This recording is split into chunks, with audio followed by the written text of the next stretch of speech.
Good evening, I'm Sandra Sully and welcome to this special edition of 10's Late News. Tonight there is political history in the making. Julia Gillard will challenge Kevin Rudd to become the first female Prime Minister of Australia. Let's cross to Paul Bongiorno in Canberra. And Paul, Kevin Rudd says he's confident and he's defiant ahead of tomorrow's special caucus meeting.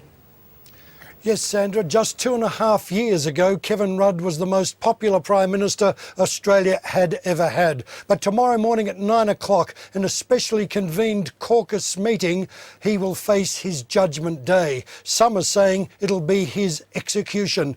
That vote will be between him and his deputy. One piece of gossip, I suppose you could say, going the rounds is that Julia Gillard walked into the office at 7:30 tonight and told Kevin Rudd to go quietly or she'd challenge him. The Prime Minister said she asked for a challenge. He's agreed to it to clear the air, but as you say, he's defiant.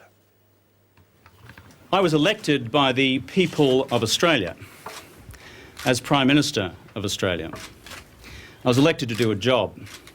I intend to continue doing that job. I intend to continue doing it to the absolute best of my ability. Part of that job has been to steer this country through the worst economic crisis the world has seen in 75 years. I believe the government has acquitted itself well to that task. Part of the reason the government was elected was to deliver fundamental reforms in the health and hospital system. I believe the government has acquitted itself well to that task as well. There is much more to be done, and we intend to get on with the job of doing it. It's become apparent to me in the course of the last period of time, the last several weeks, that a number of factional leaders within the Labor Party no longer support my leadership. That is why it is imperative that this matter be resolved. I, therefore, will be contesting the leadership of the party and, therefore, the government tomorrow at that ballot.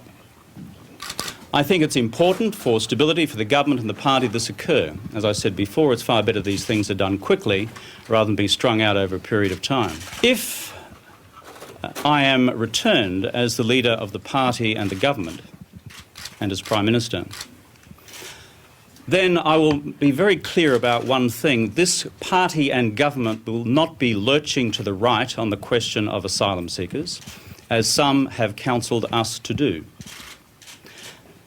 Also, on the question of climate change, we'll be moving to a timetable on emissions trading which is of the government's decision, contrary to the views of some, in terms of when that best occurs. These are important reforms for the future. There is much work still to be done.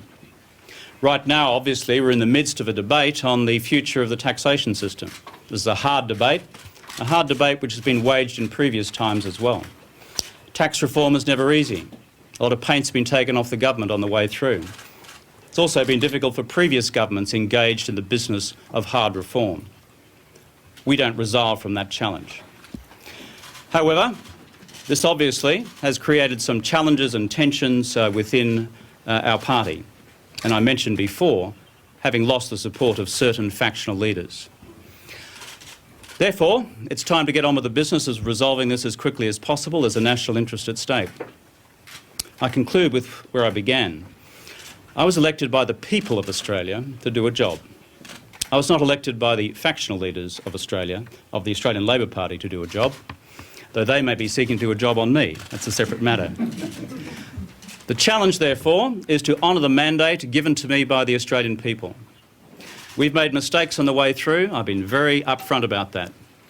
But in navigating this economy through the worst crisis the world has seen and keeping hundreds of thousands of Australians in jobs who would otherwise be on the unemployment queues, of that I am fundamentally proud, and we intend to continue that reform. Well, Paul, the Prime Minister there says he will honour the mandate. He is proud and he can win, although he does acknowledge it's a tough business. To the woman in question, Julia Gillard, well, just a short time ago, she looked rather drawn and frankly exhausted.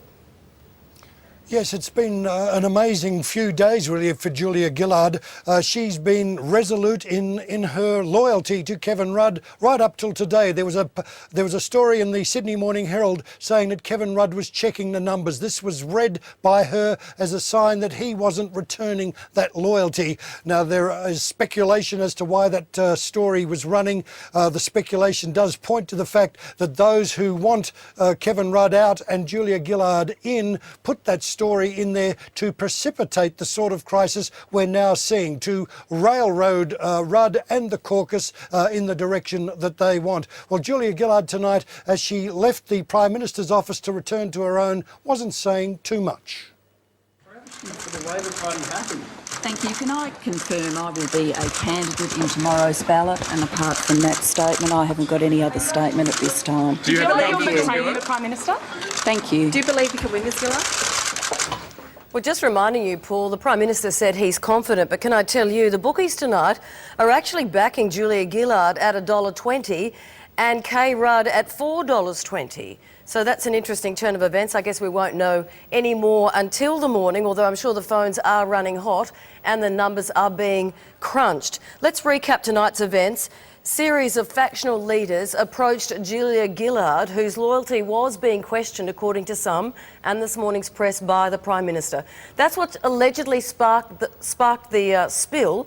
Tell us about these factional leaders, Senator Mark Abib, David Feeney and Bill Shorten.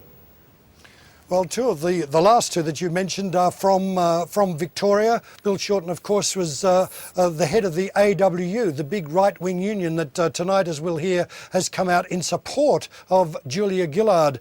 And Mark Abib, of course, from the New South Wales right. He was ironically the power broker that helped install Kevin Rudd as leader of the Labor Party. Bill Shorten tonight was meeting at a Chinese restaurant in Manuka. With his fellow conspirators, as Kevin Rudd would put it, but there was no doubt that they were building momentum. The real difficulty, I think, that a leader has, like Kevin Rudd in this, is that even if he wins by 9 votes or 10 votes, it'll be a sure sign that he hasn't got the overwhelming support of his caucus. From that point of view, he's mortally wounded politically unless he can pull off a miracle and virtually have an overwhelming win tomorrow. The odds are against that. So, Paul, what is the sequence of events from here? The leadership spill called in the morning. The caucus is for 9 o'clock. If there's a spill, is Julia Gillard then declared the new Prime Minister? Well, the spill is the word they use to say that the position of leadership is declared vacant. There certainly will be a spill because Kevin Rudd's going to do it. So there will then be a secret ballot of Gillard and Rudd, and whoever wins that will emerge as leader of the Labor Party and therefore Prime Minister. Now, if Gillard wins it, there will have to be another ballot for Deputy Leader. Now, there's speculation rife tonight who that will be. The right is demanding that one of theirs be Deputy Leader. The word is that Wayne Swan from Queensland, the Treasurer, is the most likely choice, but I'm hearing that the New South Wales right isn't very happy with that at all, and that situation hasn't been settled. Tony Burke from New South Wales and Chris Bowen from New South Wales, their name has been mentioned as possible deputies. That's being worked out tonight, no doubt. What's your view about what Tony Abbott and the coalition might be thinking right now? Do you think this will work in their favour? And secondly, what does it mean in terms of the federal election and its timing? Well, disunity is death in politics, and it's going to be very hard for the Labor Party to heal these wounds quickly. Technically, as Kevin Rudd reminded us last week, the government doesn't have to go to an election till late February next year. However, that would be a sure sign that that they were maybe thinking that they were on political death row. So we would expect an election later in the year. I think that whoever's Prime Minister would probably want to avoid clashing with the Victorian state election in November. Then, of course, in March next year, we have the New South Wales state election. So it does look like we'd be heading for an October election. Paul Bongiorno with the very latest in Canberra. Thank you.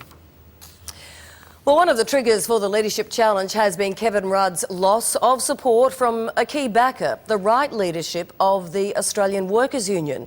They say they're concerned about their members and they see Julia Gillard as their best bet.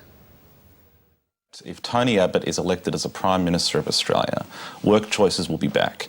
The legislation which ripped away fairness from our workplaces will be reinstituted on our members, reimposed on our members. And we know that Labor's message had been lost for the last few weeks and in fact months under the Prime Minister's leadership. We have to look at what's in the best interest of our members of our union to ensure that fairness remains in our members' workplaces, and we think that Julia Gillard is the best option to lead Labor to victory at the upcoming election. Paul Howes there from the Australian Workers' Union recorded this evening, well, to the woman at the centre of tonight's political firestorm, and that's Julia Gillard.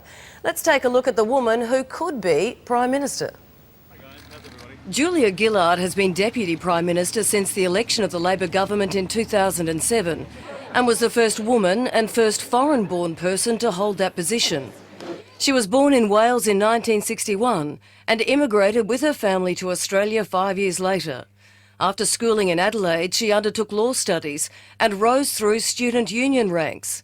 She began work as a solicitor with the law firm Slater and Gordon and became a partner in 1990. Before taking on the role as Chief of Staff for then Victorian opposition leader John Brumby, until her election to lay law in 1998. She served as a shadow minister from 2001, before a cross-factional deal saw her appointed as Deputy Labor leader in 2006, alongside Kevin Rudd as leader.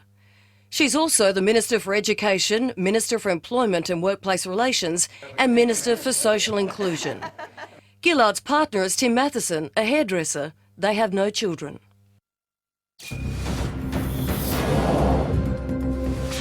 After the break, more on Kevin Rudd's leadership crisis.